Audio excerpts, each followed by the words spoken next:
steering gear, eh? Let's get this all situated.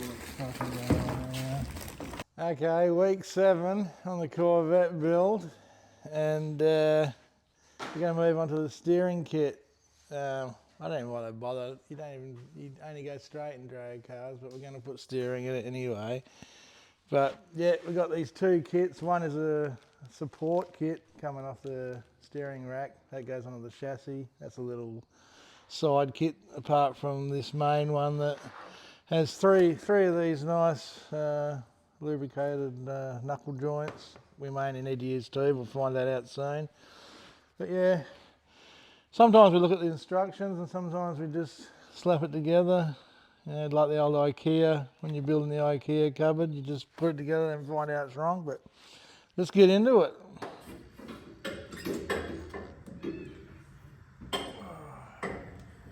Quick disconnectors. Forget about the quick release bit for now.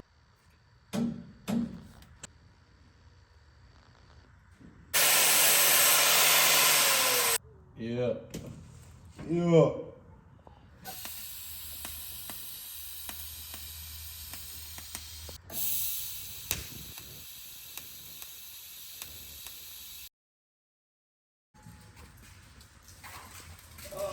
There you go, you got the hole. Oh, really come to daddy, come to daddy. Keep going. Push it into daddy, that's it. What? Good. Something's not right here. Things should not be going this simple. We've got the column all welded in. Then we've just started on our bar down to the rack. And it's supplied with three ball joints, but this thing has just come straight through. We don't even need the 3rd ball joint. It's tucked away from the header. It's a beautiful straight pass. The other thing we've got to add in here is this support, which we're going to mount. It almost could go in there. It's 16/10,000ths off being a perfect fit on there as well, which is crazy. But we're going to come up here a little bit so we're more halfway between the length, and we'll just put a little spud in there to hold it together. But that is money. We also talked about this little guy when one of the deliveries came in. This is actually the bulkhead gasket. So once again, we're always thinking about the tin work. So that rubber's got to go in a little bit further. So we're thinking about the tin work coming down flush here. So all the big stuff's finished just inside, and this little gasket, this little bulkhead fitting, will go over the tin work, and then all you'll see is this little rod coming out of there. So thinking ahead.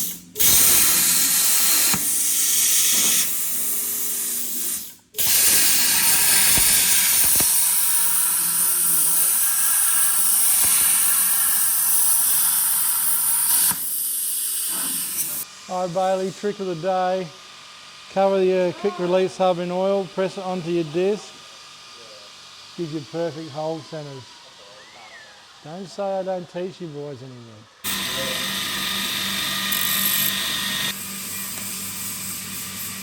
Hello. Hey! Like so. Alright, now get the tape measure.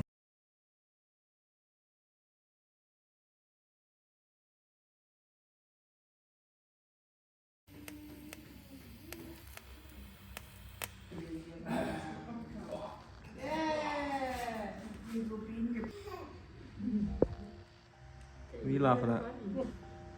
Serious over here. No fart noises. You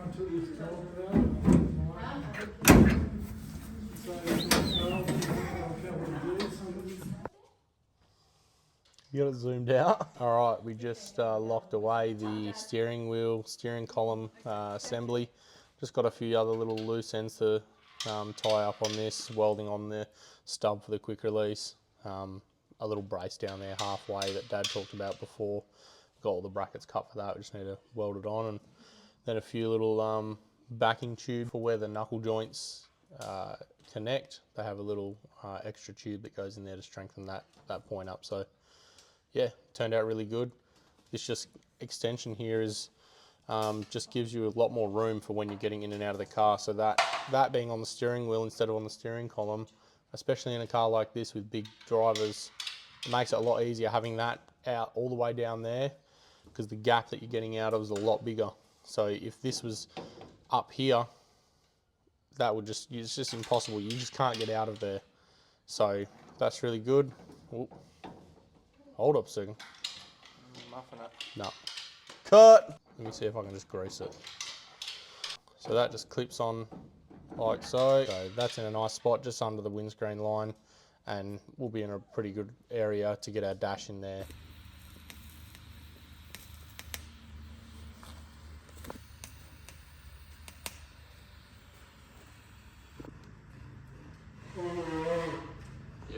We're ripping along on this steering column. It went in like a dream, as we said, but there's just a couple little things you got to do when you're doing the final fit out. Everywhere where one of the joints goes in the kit there, it recommends that we stick a little sleeve up the inside, and then Connor's gone ahead and welded them all in. You can hardly see, but that's actually double thickness just in that area where this goes through. And then we've got the little bolts here, and they're going to bolt through there. So I guess that just adds a bit more strength into where you're reefing on the steering. It's just got like a little double sleeve in there. Instead of it being thick wall the whole way and adding a ton of weight, they've just beefed it up in where the little joints go. So we've got them all welded in. We're going to go ahead and drill it all, bolt it together, and she will be operational via steering wheel.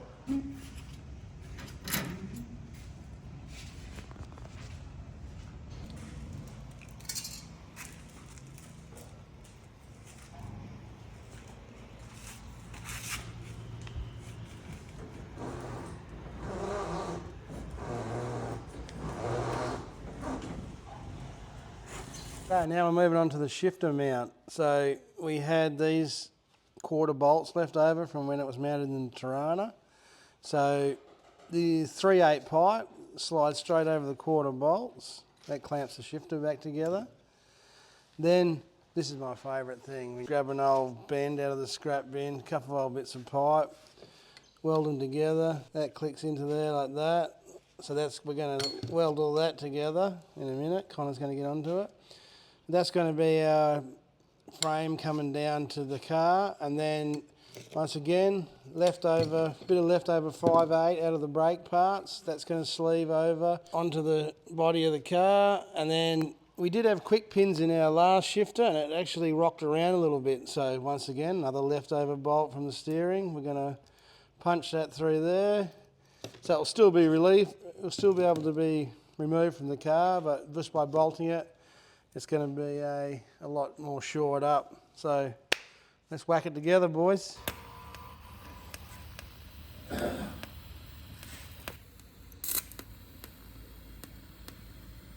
You little bugger.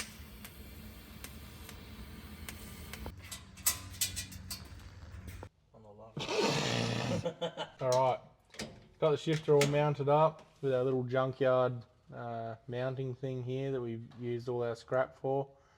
Turned out really good. Used our steering rack kit bolt, a little sweet bolt there. Tied it into the tunnel as well as the brace across here, 2 strong points. And I don't see that falling out, and it's really solid. So that's going to be a lot nicer to use than the one in the Torrey.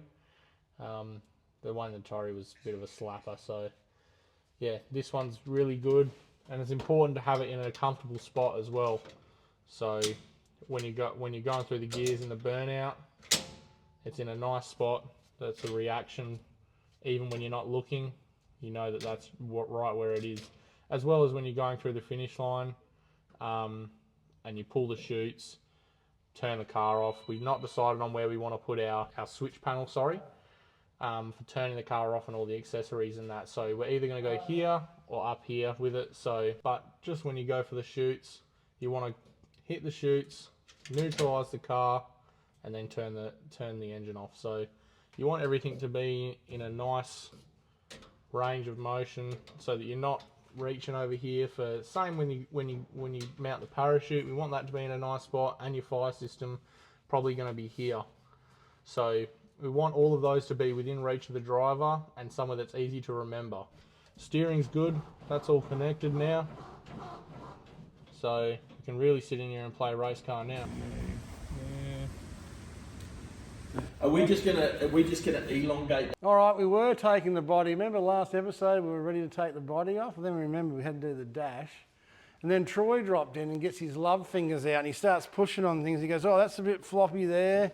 The middle of the roof's a bit... It's just awesome when he comes round to town because we pick up a couple of extra jobs if we didn't have enough already.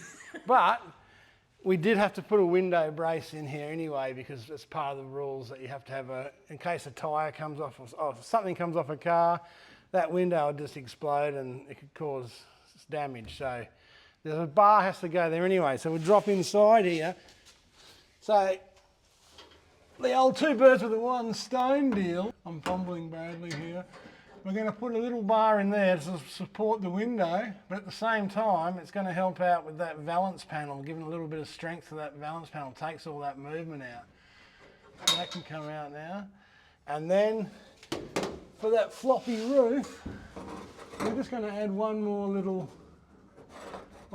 plate in there with the 3/8 bar. So we're going to get all these tacked in, and then we're going to do the dash mount, do the windscreen support. All three of those jobs are going to be in the book, knocked off. Yeah.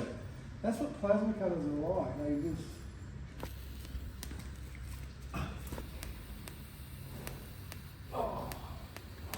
Alright guys, now we're moving on to trimming up the puke tank chimney. Troy's got it out there ready to go. But this is where the body sits, roughly, where this plate is. So we've just gone a little bit higher than that with the mark. So we can have it just sitting on the body, so next time we put it on we can mark out the hole and cut it out, then poke it through. Just have the chimney sitting out a little bit. Which one? The steering top bars that it's stuck when the body was on.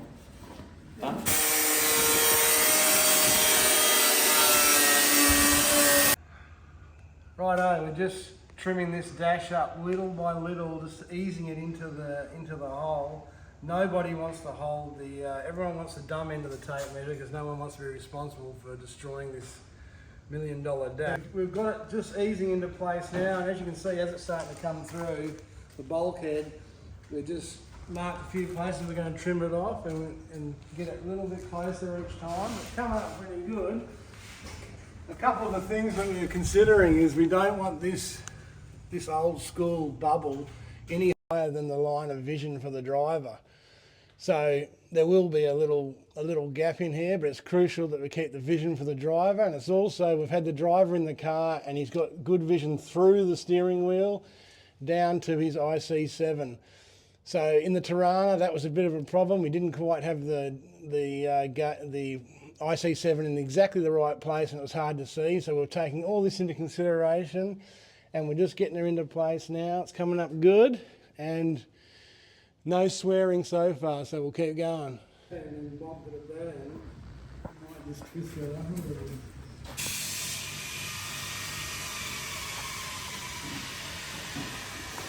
Oh, that's where it came like that. That's okay.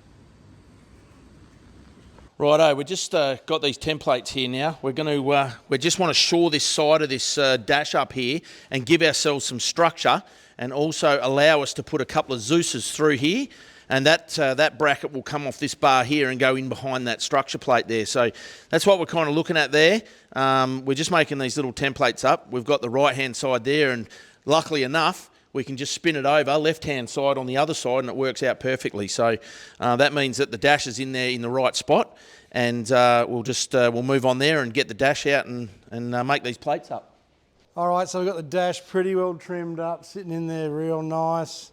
It really sets the interior off. It covers up all that steering column, the ugliness of the bracing of the steering column, which you need to have, but it just really covers up a lot of the crap that we don't want to see under there. And yeah, nice little hole with the column just poking out. And yeah, we're just going to whip that out now. So there's the braces that we're sitting the top of the dash on, And we've avoided putting any bar work in here where we're going to be yanking the transmission out. So the top of the dash will lay on these 2 bars, and then we'll head over to Troy getting these side plates done.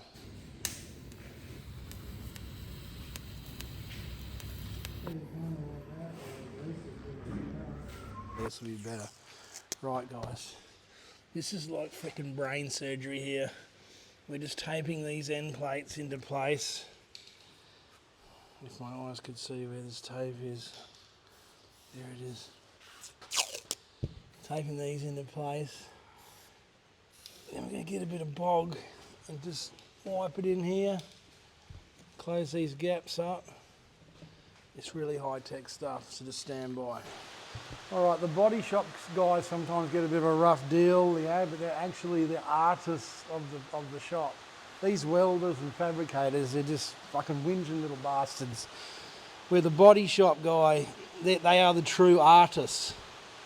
So what we're going to do is we're going to run a little finger of goop around this, and see how it softens up the radius? Real artist. So we're just going to soften up this radius for when the carbon can lap around there nicer. So you really got to be good with the digit. You got to really have a nice feel for things. So we can give this a little sand afterwards, but just no voids like that. Release. And I'll just smooth that in there like that. As I said, we can give it a sand afterwards. Look at that, eh? This one's a bit tighter. Whoa. Are you going to lay some more in there? Won't hurt to put a bit more in that bottom section there. Don't you worry about me, cock.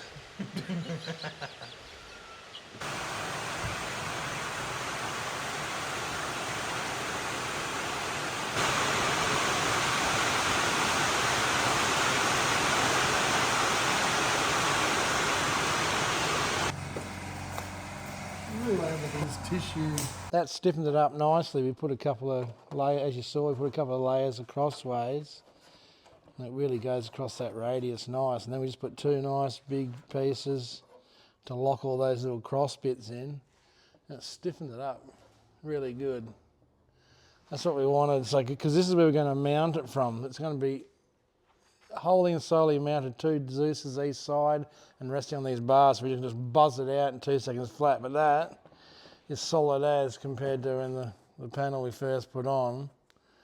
It's quite flimsy, so it wasn't really good enough for us to mount it off. So because we've beefed these sides up now, she is stiff as. We'll make a couple of brackets up for it. Okay. There she is, the dash is all locked in there and loaded. We've made some nice little brackets on each side on that area where we've, just 2 deuces each side, and then in that area where we put the extra meat in there, and those deuces don't even have wires on them yet, and that thing is just solid. It's in place. It's purely a cosmetic thing, but it really sets off the driver's compartment. We're absolutely stoked with it. It's just, you know, just for looks, but it really takes it to the next level. It's so easy to remove. 2 Zeus's each side, slip the steering wheel off and it comes out. Throw it in the corner. And the other thing we finished off, as we talked about earlier, was that windscreen brace.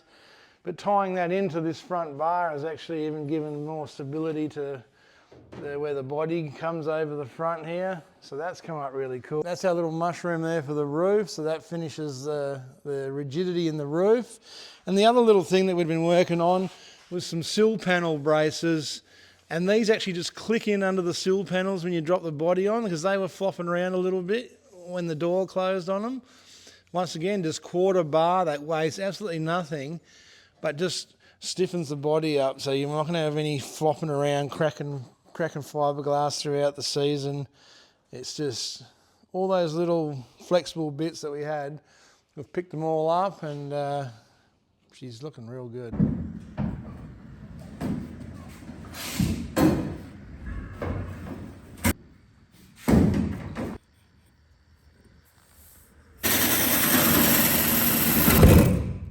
Oh! Precision. Who drilled those holes, eh?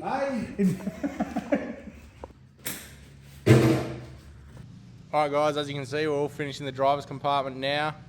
I'm down under here, up the skirt, just welding a few final things up front here, then getting ready to put the drive shaft enclosure in.